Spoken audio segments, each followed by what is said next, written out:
Kubera nti wekumira ku BBS Telefina tuina Honorable Patrick Nsamba chikirira Uganda mu Parliament ya Africa ate ne Ambassador James Kinobe munamaji aganyuka wujidde ku mpewo nga Honorable Nsamba tusigidde ekifaananyi ekigazi tubadde tutunulira gamu mu ntebe wa President mawanga ga Africa aluza ku buyinza ateekawo embeera yonna okulaba nti alinnya ku nfeete banne bavuganya nabo tuyinza okutunulira ekiri Tanzania Cameroon wamu n'amawanga amalala nga n'abamu ba Patrick Nsamba bano batugamba nti ekiri eyo ate ekya Uganda kisingako lwaki ababeera mu buyinza bafuba nnyo okulaba nti tebabuvaamu n'okusiga ettoosi demokrasiya kuba suluhu wamulabye banna basibidde ebbali abandi badde oba oli abo tugamba nti bandi badde bamuvuganya okumusiga okula mu ntebe y'owa president mu ggwanga eryo. First of all, simanyi bantandikire Tanzania batandikire ku general principle. General principle for abaddugavu mu African countries phenomenon y'okuva mu buyinza is new. Ekifaananyi ky'okuva mu buyinza nga obulina kipya. Simanyi bantegereka kipya kijjidde na western democracy. Era wano kyatandika n'abazungu nga bamaze okutulera mu colonialism ffe kabaka waffe yamala kubeerangawo. Kyokka ate n'okufuna abalangira abasika bamalanga kutta kyovola nti abalangira ba heir apparent mu Buganda tebabanjulanga kubanga omulangira omuto olukiiko eddala lwagabanga obwakabaka nga luyinza okulaba mu bituli kabaka ne lumuggyako era abalangira abasinga obungi bwe yabanga anaasuubira okusikira eŋŋoma simanyi nyinza ojja kubuuza abennono bagimanyi nti omulangira heir apparent yatwalibwanga ewala nga wotomanyi namumanya asaafu esinga buki so fenomeno y'okubeera mu buyinza nga obulina n'obuta si yaffe ya Africa kuba ffe twalinanga kingdoms twalinanga abafuzi b'ennono nze wange mukulu w'ekika Simena bwalondebwa bangano nga nti mu mintuka gye nnina ogwayita guvaamu na lwomwa sikirwanira namu obuloomu bwavaawo banga afudde ne bateeka omuki tudde ku bakulembeze nongeza butuukira obukulembeze let's not talk about political leadership twogera ku leadership nti phenomenon y'obukulembeze abo beeramu nga tabuvaamu tekyali kyaffe kya Bwafrika si waffe wetusoose wano geza mwadde mwogera ku lukalu lwa Africa.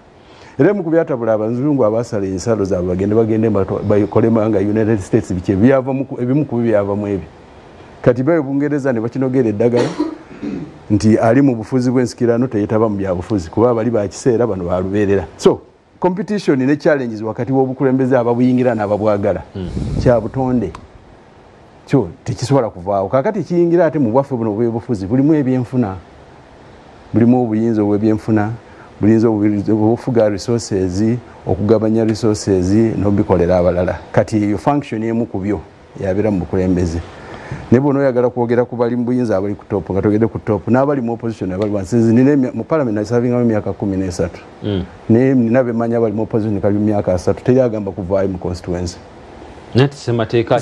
gezaako okulaga nti okyokweyagaliza okusigala mu buyinza when you have the means teri akyagala wadde kigenze kitabulatabula waffe bano ab'enkofiira emyufu batugambye mb'omu kubeera yayingiramu yatandika okutunula mu ntebe ya ssentebe era ebyavaayo mu kibiina ekyo tubimanyi so twagala sooka tutunulira embeera eno yonna nti mu butonde enjawulo etugaawo eri emu yokka nti kati nga Amerika we yatuuka ku stage yaabwe ne batuuka nti olina kufaana bisanja bibiri wadde Trump ku mulundi guno agamba nti tewali kigaana bisatu kuba naye atandise okulowooza ku kyokukyusa ku amendment omugana n'omusingi ogwasigibwa Amerika tegukola ki tegusobola kukyuka so ne mu Amerika ebaddeyo debate nti why not abali mu kampu y'Obama baga nti lwaki bwamalako ebisatu nga wayise ebirala bibiri lwaki Obama takomawo so buli lwotunulira ekintu kino tokirina mu abstract soma social character y'ensi yonna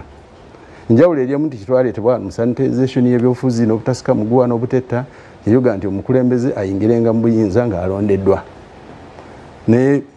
mukimanyi nti mu Uganda okuva mu 62 twakoma ku Beni tuzemu okulonda tumaze emyaka 8 nga 2 ndowooza tetwaddamu kulonda paka mu 9 Tanzania yo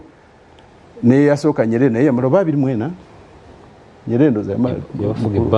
yafuga myaka nga 24 nga tanavaako naye Kenyatta naye yandiriza yalimu 25 ffe twalina obuzibu ntwafuna orphanage y'abyobufuzi within 2 years kuba twanda mu 62 ntabuka 66 ne bamugoba so ebizibu ebyaffe byanjawulo ku bizibu bya Kenya ebizibu byaffe byanjawulo ku bizibu bya Tanzania. Ambassador, ekifaananyi tulina kyekimu. Ekifaananyi tulina kyekimu. Demokrasia oba okulinnyirira aboludda oluvuganya kize kirabika wano Uganda kirabiseewo kiri obutambi weebuli Tanzania wakirabye. Yes. Tukuzeemu olwali babalinyirira bulinyiriza Amini yabatanga busi obote yabatwalangamu exile. Kyegeza kuga nti buli mbeera ekyuka ng'egenda ekula. Olwali babalinyirira bulinyiriza n'ekiro ekisanja ekyayita abayita mu kalulu akawedde myaka 5 gyokka egiyise nti landscape yaliwo yali different olwayo kati batese luga nti akalu kali boring temuli na tear gas naye democracy agenda akula waliwo ebigenda bikyuka ke waffe wano ffe kati ensi ezibadde zitwetoolodde gye tubadde tutali abala gye baatusooka kakati ate naffe tutandise mpolampola zo banasanyuse mu kalulu kano ak'omulundi guno nti wadde waliwo kakirota bulamu naye at least landscape sanite mu luganda okyetaki mulimu at least akalembereza bwogerageranya n'akalulu akakakola ki akakaggwa akeetaano egiyise zirenga nti abo tambula bwe tuti so tuyiza okuba kyotambula nokyo ekyabakulembeze ba Africa kiri munda mu buzimbire bwa culture yaffe obutandise okuyingira mu culture eri western culture y'ebisanja n'okuweerezebwa yajja buzi by western world ate gajjukira wejjira mu biseera mwalimu competition ez'aba capitalist ne competition z'aba socialist n'aba communist era wetwogere olwaleero wadde balina okulonda okwengeri yonna ina mu China is not the pure democracy you have here there is binary regulated democracy nina byo bagiyita democracy kubanga bo bagatta culture yaabwe okupreservinga bye baagalamu mu value ne bono bakwingira mu kulembeze oyina emitendera gyoyita mu China ne bobo oyagala otya tolina bwojja n'oyingira n'otuuka ku top nga toyise mu mitendera gy'okuteekateekanga mu kulembeze mu sizini ezaffe kastanfuna busendeza enaade ndaba nyumira nnyo omuvubuka omuto bayita Luzzi kati is a socialist kugundi ku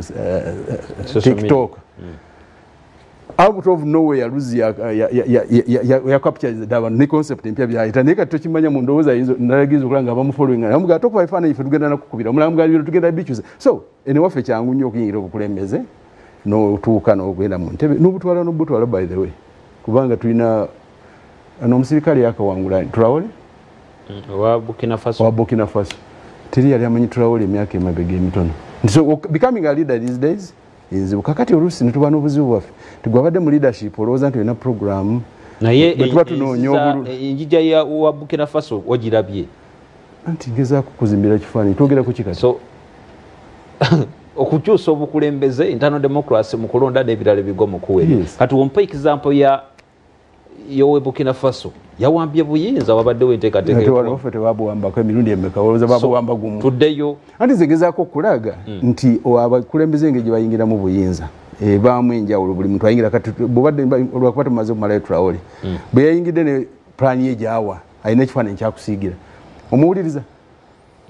kyamyaka ebiri bw'omu omuwuliriza olaba kyamyaka ebiri wakubeerawo nekwegamba ojja n'oyingira ng'oyingidde nosiga ekifaananyi njagala okukolera revolution njagala okukola fundamentalism eno okyuse bino nejjukiro olina obagyewo therefore eyezeeyo ku kiri kyega nti whenever there is a clash